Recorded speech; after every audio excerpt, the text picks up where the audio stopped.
All right, y'all, sorry for the wind noise, but my main camera got out here and I realized I didn't have a memory card in it, so I may have to do a voiceover, but we'll see. We're reviewing the URG-I today, upper receiver group from Geissele with a Night Force 1-8 attacker on it. We're gonna be shooting several groups at 100 yards, including Hornady Critical Defense. This is what I keep in my rifle for home defense. And then we have some Black Hills, factory new 77 grain open tip match, along with some IMI, same thing, 77 grain hollow point boat tail match. And then this is what the rifle is zeroed for, the AAC 77 grain Match King with Sierra bullets. And then we also have some just brass Monarch FMJ to see how it groups with that as well. All right, guys, I'm gonna attempt to group these again because I'm not satisfied with those first couple groups. Again, I'm just shooting up my range bag with a rear sandbag, so I have a shoot and see target, so hopefully even with the shake we can see these groups as they come. And I'm gonna reshoot everything besides the FMJ and see what kind of groups we can get. So let's start off at the dead center with the group that I shot the worst, which is that AAC ammunition. I wanna shoot that again and see what we can get. Now let's move on over to the IMI since we haven't given it a shot yet. Let's give the Black Hills another try on the top right. And let's do the Hornady Critical Duty.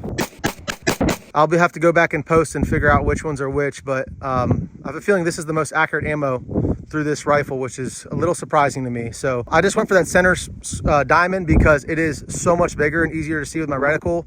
So I wanted to give it the best shot. I know I used the other two diamonds for the other ammunitions, but maybe I'll throw 5 more on that bottom right square just to make it fair. All right, that's 5 more rounds in the bottom right square for the Hornady Critical Duty. And wow, yeah, the gun really likes this shit. That is a good sign for it being my home defense round. So very happy with that. You know what? There's one more ammo I have in the truck from Unlimited Ammo. Let's try that out while we have the target out. This is their 223 polymer tip hollow point from Unlimited Ammo. They did send me this to test and review, so I am curious to see how it works out. It has a green tip. It looks like a varmint round.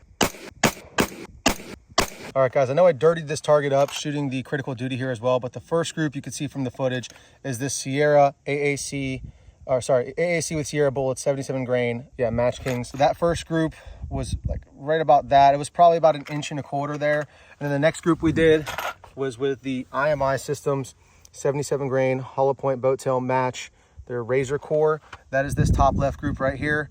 It is about 1.25 inches, I would say, as well.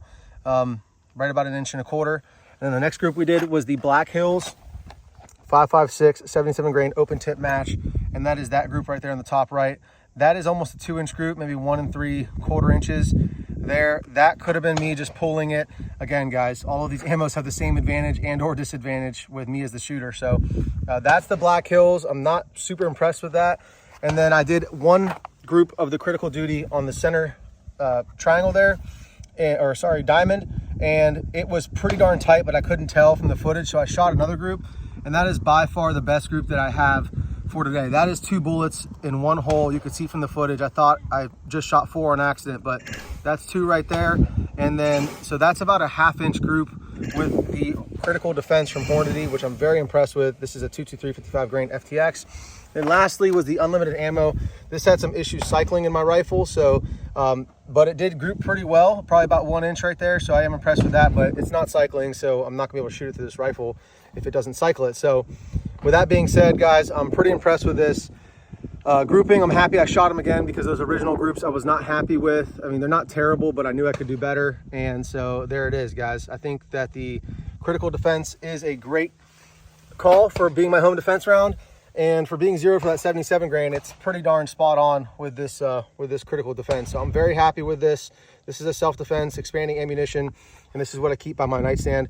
It is not cheap, guys, as you can see here. And this was back when it was cheaper. Actually, I got this for actually a really good deal. But all this ammo is supplied by me. So if you guys want to support the channel, Brownells RDB10, a super thanks is a super big help as well. And just liking, commenting, subscribing is a free way to do so. So I appreciate you guys. And hopefully this gives you some insight into what to run through your URG-I. All right, guys, since we grouped the best with the Hornady Critical Duty, we're gonna be shooting that and do a POI shift with the RC2, which is my suppressor that I have in ATF jail, but I have a friend here who was nice enough to let me borrow his. So one last thing I wanna say, big shout out to RPR Range.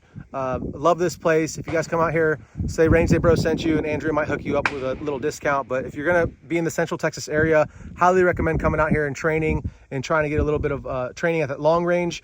Here we are just at 100 yards, so let's do some more shooting and less talking. So now we have the RC2 on the URG-I upper, and we're going to be doing a POI shift. This is the Hornady critical duty 55 grain FTX bullets, and we're aiming at that center triangle there. We're going to see, if you remember, we were grouping probably a ½ an inch high of the bullseye, so we'll see how this shifts, if at all, with the RC2.